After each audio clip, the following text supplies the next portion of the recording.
श्रीशैलेशदया पात्रं देवौद्यादिगुणाढवं यतीन्द्रपवडं वन्दे रम्येजमातरं मुनिं रम्येजमातृयोगीन्द्रपादरेखामयं सदा तदा एतात्मसत्तादिं रामानुजमुनिं भजे। लक्ष्मीनाथसमारम्भं नाथयामुनमध्यमाम् अस्मदाचार्यपर्यन्तां वन्दे गुरुपरम्परां। श्रीमच्छठारियतिराजकृपावलम्बं सौम्योपयन्त्रिगगनाद्रिमुनीन्द्रभक्तं वेदान्तयुग्मविशदीकरणप्रवीणं रामानुजं यतिवरं गुरुमाश्रयामः। श्रीमद्काश्यपवंशमध्यगगने श्रीचन्द्रवद्भासितं श्रीमद्वेङ्कटनाथसेवनरतं बाणाचलोपासकं श्रीमधुसूदनार्यकृपया सम्प्राप्य मन्त्रादिकं वन्देऽहं बुधवर्यमाधवगुरोः पादारविन्दं सदा। जय श्रीमन्नारायण। श्रीमद् जगतगुरु रामानुजाचार्य कृत श्री भाष्यम में अब तक हम लोगों ने सत्संग करते आए हैं। शंका के विषय पूरा करके अब संशय विषय से सत्संग को शुरू कर रहे हैं। मैं जानता हूँ ऐसी ज्ञात्रिता तो प्रतीति सिद्ध है, फिर कैसे कहते हैं कि अनुभूति स्वयं सिद्ध वस्तु है। किसी अत्य से ज्ञान नहीं है। समाधान में बात ऐसी नहीं है। सीप के टुकड़े में जैसे चांदी की भ्रांति होती है, वैसे ही मैं जानता हूँ इस प्रतीति में आत्मज्ञान की भ्रांति होती है। आत्मा में स्वतंत्र अनुभूति करने का अभाव है। गए मनुष्य हूँ, मैं मनुष्य हूँ, ऐसी जो प्रतीति होती है वह आत्मा से अत्यंत भिन्न मनुष्यता आदि विशिष्ट गुणों से युक्त पांचभौतिक शरीर में होती है, जो कि वस्तुतः आत्मा नहीं है। शरीर में अहम की प्रतीति आत्माभिमान मात्र है, जो कि भ्रांति है। उसी तरह मैं जानता हूँ यह प्रतीति भी मिथ्या भ्रांति है। ज्ञान क्रिया कर्तृत्व ही तो ज्ञात्रिता है, जो कि विक्रियात्मक जड़ विकारी द्रव्य अहंकार ग्रंथि में स्थित है। अविकृत साक्षी स्वरूप चिन्ह मात्र आत्मा में ऐसी विकृत ज्ञात्रिता कैसे संभव है? अर्थात विकारी अहंकार ग्रंथि में स्थित ज्ञात्रिता अनात्मा है, इसीलिए वह भ्रांत और अप्रामाणिक है। अनुभूति आत्मस्वरूप है, अतः वही सत्य और प्रामाणिक है। ज्ञानाधीन रूप रस आदि की प्रतीति जैसे आत्मा का धर्म नहीं है, वैसे ही ज्ञानाधीन प्रतीति के विषय कर्तृत्व आदि भी आत्मा के धर्म नहीं है। सुषुप्ति मूर्छा आदि अवस्थाओं में अहम प्रत्यय का अभाव रहने से आत्मानुभूति नहीं होती। इससे स्पष्ट है कि अहम प्रतीति का विषय आत्मा नहीं है। आत्मा में कर्तृता अहम प्रतीति विषयता मानने से देह की तरह जड़ता, बाह्य पदार्थता और अनात्मता आदि दोष उसमें घटित हो जाएंगे, जिन्हें उसमें से अलग करना कठिन हो जाएगा। अहम बुद्धि के विषय कर्ता रूप से प्रसिद्ध देह से उसकी क्रियाओं के फलस्वरूप प्राप्त होने वाले स्वर्ग आदि फलों के भोक्ता आत्मा का जो प्रभेद है उसे प्रमाण ज्ञाता लोग जानते ही हैं। उसी प्रकार अहम अर्थात ज्ञाता अहंकार से भी विलक्षण साक्षी प्रत्येगात्मा जीव है, ऐसा जानना चाहिए। इसी प्रकार अभिकृत अनुभव के स्वरूप का अभिव्यंजक अहंकार स्वयं जड़ होते हुए भी अपने आश्रय से उस अनुभव को अभिव्यक्त करता है। अभिव्यंग्य वस्तु को आत्मस्थ रूप से अभिव्यंजित करना ही अभिव्यंजक का स्वभाव होता है। दर्पण, जल आदि, मुख, चंद्र आदि को आत्मस्थ रूप से ही अभिव्यक्त करते हैं। इसी प्रकार मैं जानता हूँ ऐसी प्रतीति भी व्यंग्य व्यंजक भावकृत भ्रम मात्र है। स्वयं प्रकाश अनुभूति अपने अभिव्यंग्य जड़ रूप अहंकार से कैसे अभिव्यंजित हो सकती है, ऐसा संशय नहीं करना चाहिए, क्योंकि सूर्य किरणों से अभिव्यंग्य करतल की अभिव्यंजकता देखी जाती है। खिड़की के छिद्रों से आने वाली सूर्य किरणों से करतल प्रकाशित होता है। उस करतल से वह किरणें और अधिक प्रकाशित होती है। मैं जानता हूँ इस प्रतीति का ज्ञाता अहम आत्मा का स्वाभाविक धर्म नहीं है। उसलिए सुषुप्ति और मुक्ति में वह संबद्ध नहीं रहता। उन परिस्थितियों में अहम प्रतीति नहीं रहती। आत्मा केवल स्वभाव सिद्ध अनुभव के रूप में स्वयं प्रकाशित रहता है। इसीलिए प्रगाढ़ निद्रा से उठा हुआ व्यक्ति कभी मैं अपने को भी नहीं जानता ऐसा परमर्श सदेहात्मक विचार करता है। इससे सिद्ध होता है कि सब प्रकार की भेद कल्पनाओं से रहित निर्विशेष चिन्मय मात्र एक रस कुटस्थ नित्य संविद अनुभूति ही भ्रांतिवश ज्ञाता ज्ञेय और ज्ञान रूप अनेक विभिन्न भेदों में विवर्जित होती है। अर्थात स्वभाव से उसी प्रकार रहते हुए केवल रूपांतरित होती रहती है। उक्त अनुभूति विवर्त की मूल कारण अविद्या की निवृत्ति के लिए ही नित्य शुद्ध बद्ध मुक्त स्वभाव ब्रह्मात्मा के अद्वैत ज्ञान को बतलाने के लिए समस्त वेदांत वाक्य प्रयास करते ही रहते हैं। वेदांत में महासिद्धांत शंकर मत निरसन उपनिषद प्रतिपाद्य परम पुरुष की प्राप्ति है तो उनके गुण ही है।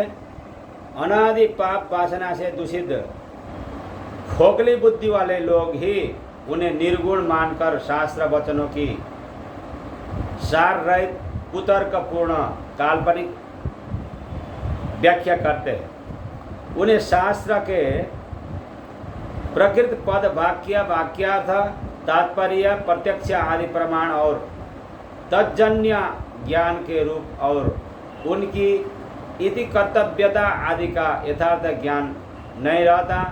जो लोग न्यायानुसार समस्त वाक्य और प्रत्यक्ष आदि प्रमाणों से लब्ध ज्ञान के यथार्थ मर्म को जानते हैं, उनकी दृष्टि में उनका मत आदरणीय है।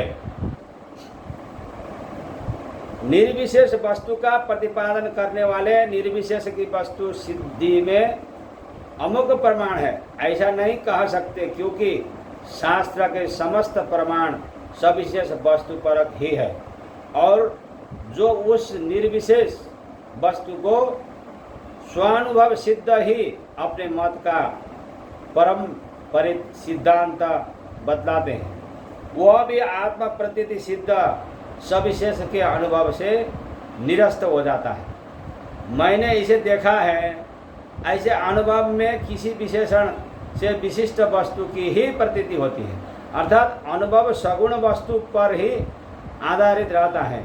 जो वस्तु कभी भी दृश्य संभव नहीं है, उसके लिए अनुभव सिद्ध कैसे कह सकते हैं? अनुभव गम्य सविशेष वस्तु को यदि किसी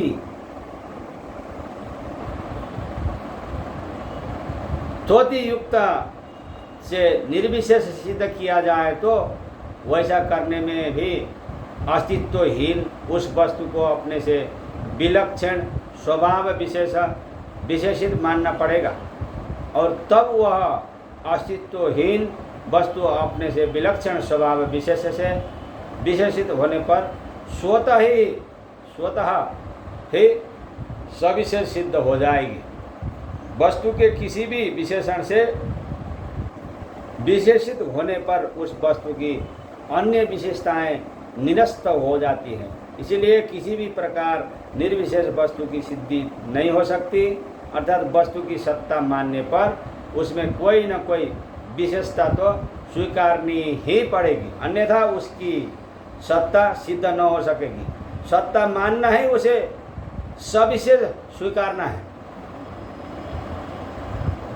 ज्ञातव्य विषय को प्रकाशित करने की स्वाभाविक प्रवृत्ति के कारण ज्ञाता की ज्ञातव्यता और स्वप्रकाशता सदा बनी रहती है। निद्रा, मद, मूर्छा आदि में जो अनुभूति होती है वह भी सविशेष ही होती है। इन विषयों के विवेचन के अवसर में भली भांति सतर्क विवेचन करेंगे। वस्तु में अपनी अभिन्न नित्यता आदि अनेक विशेषताएं तो रहती ही है। वह विशेषताएं वस्तु मात्र में ही नहीं रहती, सभी जगह रहती है। ऐसा प्रतिपादन करने की चेष्टा करोगे तो सामान्य वस्तुओं में जो विभिन्न भेद देखे जाते हैं वह सभी भेद तुम्हारी स्वीकृत अपनी वस्तु में भी घटित होंगे, जिससे यह सिद्ध हो जाएगा कि तुम अपने मत में विभिन्न भेदों को भी स्वीकारते हो। फिर तो तुम्हें वस्तु प्रामाणिक विशेषताओं से विशिष्ट है ऐसा भी कहना पड़ेगा,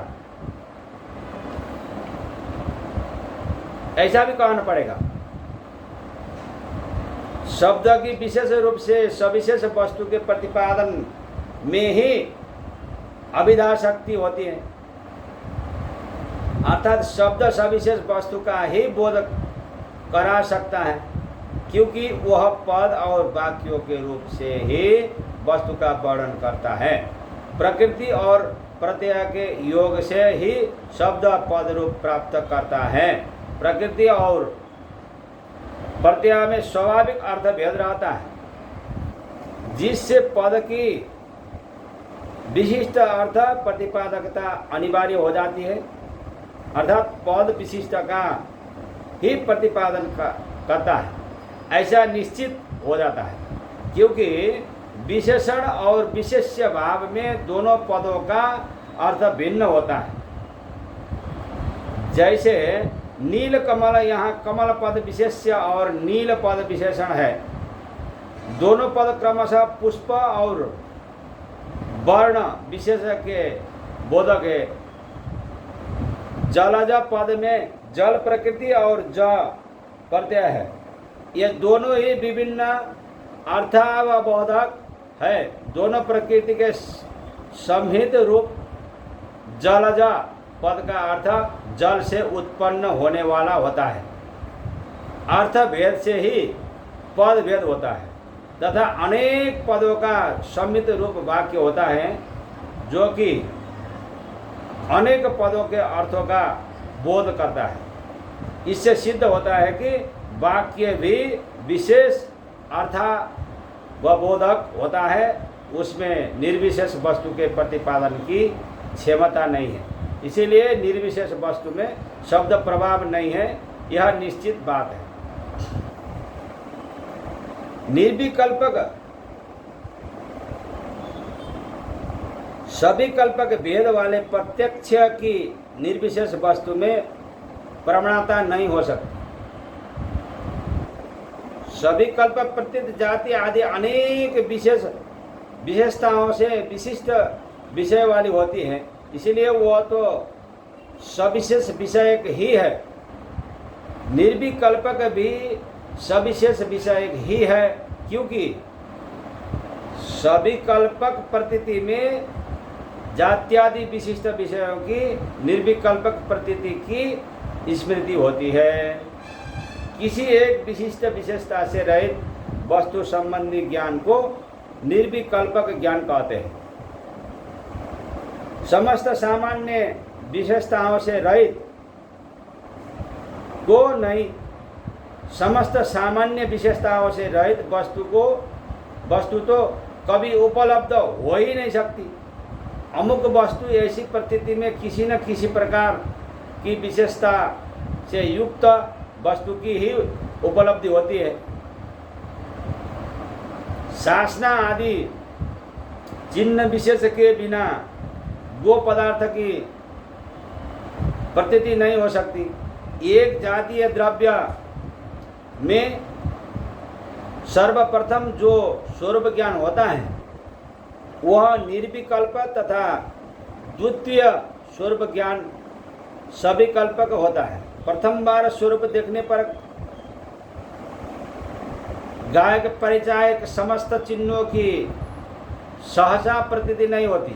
द्वितीय आदि दृष्टियों में समस्त विशेषताओं की प्रतीति हो जाती है। प्रथम प्रतीति में वस्तु की संस्थान अवयव संयोजन रूप जिस गोत्व की प्रतीति होती है, द्वितीय आदि दृष्टियों में उस संस्थान की पूर्ण उपलब्धि हो जाती है। वही सभी कल्पकता है।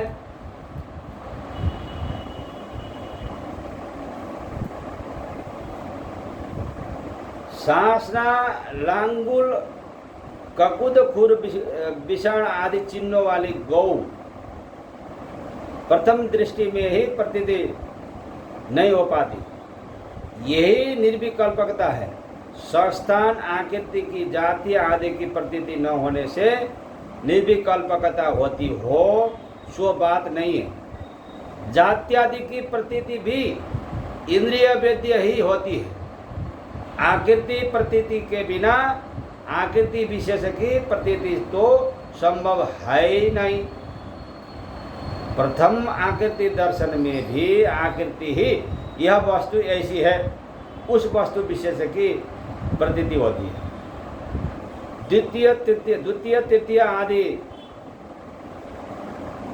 गोपीठ दर्शनों में जैसे संस्थान अवयव विन्यास और संस्थानी गौ की प्रतीति होती है, वैसी ही धर्मानुगत गोत्व प्रतीति सदा होती है। यही सभी कल्पक विषयक प्रतीति है। इससे सिद्ध होता है कि प्रत्यक्ष कभी भी निर्विशेष विषयक नहीं होता। जो लोग सब जगह भेदाभेद संबंध मानते हैं, उक्त विचार के आधार पर वह मत भी परास्त हो जाता है। इदम इत्थम इस प्रकार की प्रतीति में इदम और इत्थम इन दो भावों की एकता कैसे कही जा सकती है? शासनादि संस्थान विशेष इत्थम पद वाक्य तथा उससे अविशिष्ट द्रव्य इदम पद वाच्य है। इन दोनों की ऐक्य प्रतीति असंभव ही है। जब वस्तु की प्राथमिक प्रतीति होती है वह सबसे विलक्षण होती है। गोत्वादि संस्थान विशेष विशिष्टता ही विलक्षणता का कारण है, जो कि इत्थम रूप से प्रतीति होती है। सब जगह विशेषण विशेष्य भाव की प्रतिपत्ति में विशेषण विशेष्य के अत्यंत भेद की सुस्पष्ट प्रतीति होती है। दंड कुंडल आदि पृथक संस्थान संस्थित और स्वनिष्ठ आकृतियां हैं। कभी कहीं दूसरे द्रव्य के विशेषण के रूप से भी स्थित रहती है तथा गोत्व आदि द्रव्य संस्थान पदार्थ भूत होकर उसी द्रव्य के विशेषण रूप से स्थित रहते हैं। दोनों ही जगह विशेषण विशेष्य भाव समान है तथा उसी प्रकार विशेषण विशेष्य भाव की भेद प्रतीति भी समान है। विशेषता केवल इतनी ही है कि दंड कुंडल आदि पृथक पृथक संस्थान संस्थित होने से प्रतिपत्ति करने योग्य है। गोत्व आदि एक संस्थान में नियमित होने से प्रतिपत्ति योग्य नहीं है। इसलिए वस्तु की भिन्नता की बात परास्त हो जाती है। प्रतीति का प्रकार जरा छिपा कर प्रकारांतर से बदलाया गया है। वस्तुतः कोई भेद नहीं है। इदम इत्थम ही सम्मत प्रतीति का प्रकार है। इस तथ्य को सूत्रकार नैकस्मिन् सम्मवाद में सुस्पष्ट रूप से समर्थन करते हैं। आज हम लोग सत्संग यहीं तक पूर्ण करेंगे। फिर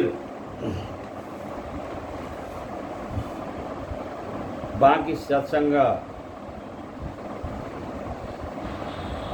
फिर दूसरा दिन में करने का विचार है। जय श्रीमन नारायण। अस्मद् गुरु जय जय परम गुरु जय जय श्री सर्व गुरु रामानुज जय जय रामानुज जय जय यतिपति जय जय श्री धरणीधर फणिपति जय जय षठारी जय जय कारी सेनु जय जय श्री विश्वसेना मुनि सेनापति जय जय कृष्ण गोविंद गोकुलेश कृष्ण गोविंद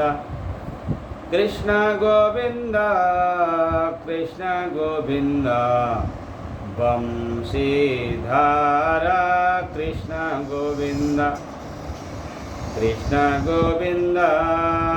कृष्ण गोविंद गिरिधर गोपाल कृष्ण गोविंद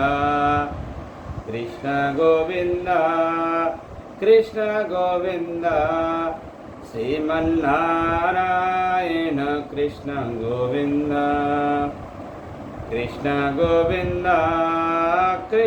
गोविंद देवकी नंदन कृष्ण गोविंद। जय श्रीमन्नारायण।